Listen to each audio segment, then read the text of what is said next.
Shalom saudara, kita kembali berjumpa dalam program rangkuman pelajaran Sekolah Sahabat bersama Gereja Masih Advent hari ke-7 Jemaat Menteng, Jakarta. Kita telah tiba pada pelajaran yang ke-6 dengan judul Dan Bangsa Besar Manakah. Ayat hafalan pekan ini terdapat di dalam Ulangan 4 ayatnya yang ke-8. Dan bangsa besar manakah yang mempunyai ketetapan dan peraturan demikian adil seperti seluruh hukum ini yang kubentangkan kepadamu pada hari ini? Kalimat pembukaan pasal 4 menarik untuk dibahas. Maka sekarang, hai orang Israel, dengarlah. Kata Ibrani, ve'atah yang diterjemahkan, dan sekarang, and now. Ini adalah sebuah kata penting. Ini seperti sebuah permulaan baru sebagai akibat dari apa yang telah terjadi sebelumnya. Jadi kata penghubung ve'atah, and now, dan sekarang memberikan tanggapan dan keterangan apa yang harus mereka lakukan seperti apa yang Tuhan sampaikan kepada mereka. Jadi pertanyaannya, apa yang perlu mereka lakukan? Kata selanjutnya adalah jawabannya. Dengarlah. Kata ini datang dari kata Ibrani syama. Kata ini sudah pernah kita bahas pada waktu yang lalu, saudara. Secara umum, kata ini memberikan pengertian kepada bangsa Israel untuk mendengar perintah Tuhan. Dan yang menarik adalah hampir semua isi kitab Ulangan berhubungan dengan kata dengarkanlah. Lalu apa saja pelajaran penting yang bangsa Israel harus dengar dan lakukan? Yang pertama, jangan tambahkan atau kurangkan. Yang kedua, jangan berzina. Yang ketiga, harus berpaut kepada Tuhan Allah. Karena hal ini akan menunjukkan siapa mereka. Dan yang paling penting, apa upah mereka ketika mereka hidup berpaut kepada Tuhan Allah mereka.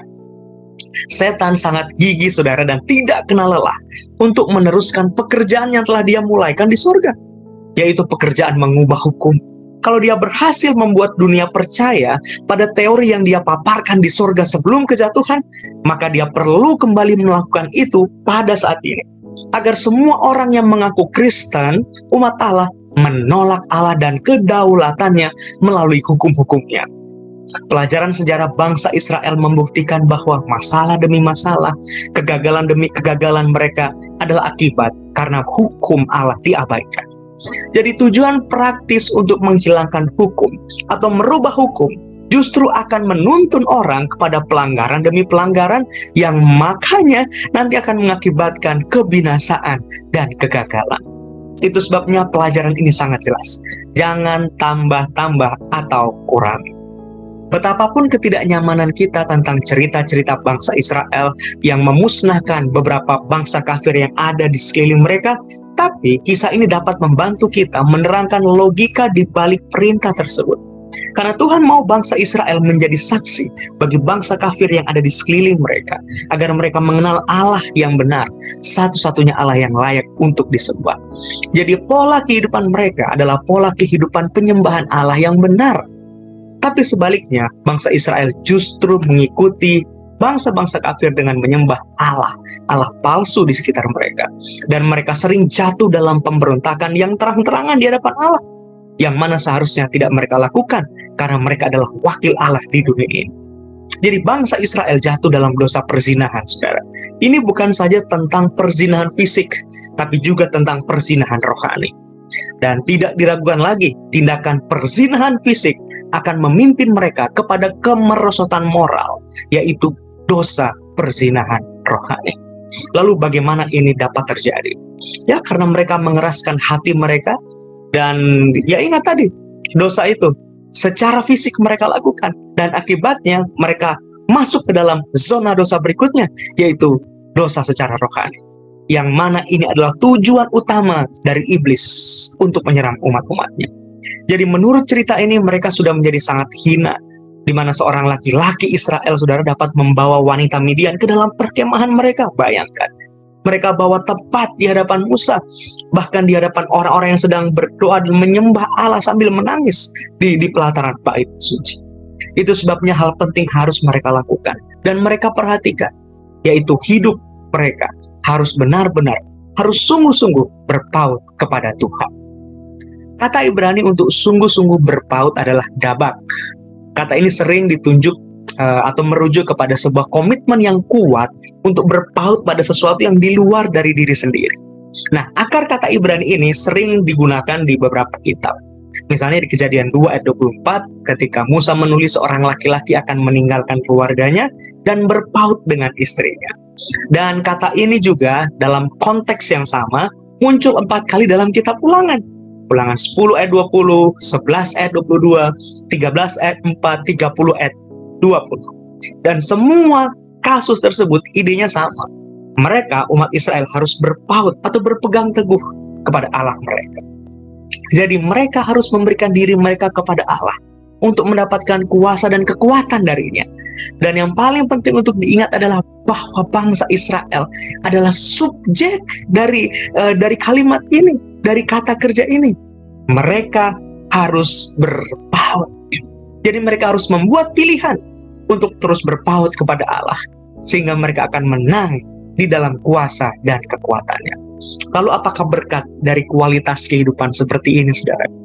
Mereka akan menjadi bangsa yang besar. Tuhan mau mereka memenuhi janji Tuhan kepada nenek moyang mereka, bahwa mereka akan menjadi bangsa yang besar. Tapi ingat, tujuan untuk mereka menjadi besar bukan supaya mereka hanya sekedar mendapatkan berkat sehingga semua orang lihat, takjub dan kagum kepada bangsa Israel. Tapi ada yang lebih penting daripada itu. Ketika mereka menjadi besar, mereka boleh menjadi berkat dalam kehidupan banyak orang. Walaupun berkat yang utama tentunya adalah Yesus, yaitu keselamatan, sehingga bangsa Israel harus mengerti peran mereka, bahwa melalui mereka keselamatan dapat dinyatakan. Bukan berarti bahwa keselamatan ditemukan di dalam bangsa Israel, bukan. Tetapi satu-satunya Allah yang dapat menyelamatkan, Allah yang layak dan yang benar, yang patut untuk disembah, dapat dinyatakan dalam kehidupan bangsa Israel.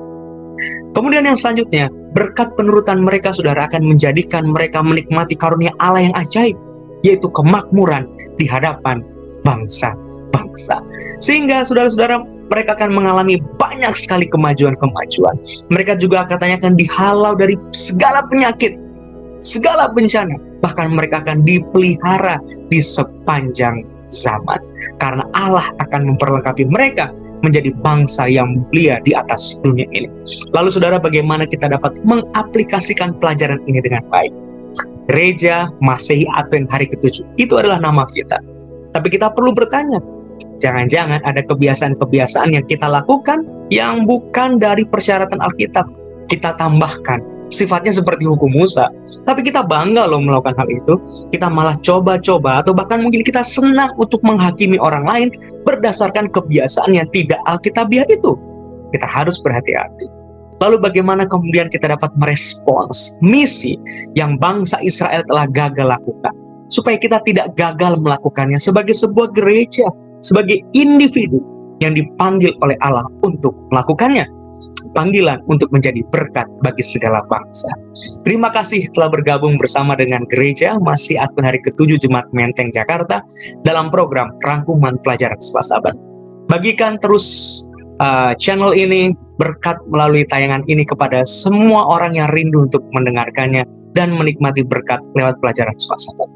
Pastikan esok hari ketika saudara bergabung di kelas pendalaman diskusi Sekolah Sabat, saudara boleh membagikan poin-poin kebenaran yang saudara-saudara telah pelajari bersama dalam pelajaran Sekolah Sabat. Terima kasih, sampai berjumpa di episode yang akan datang. Tuhan Yesus memberkati.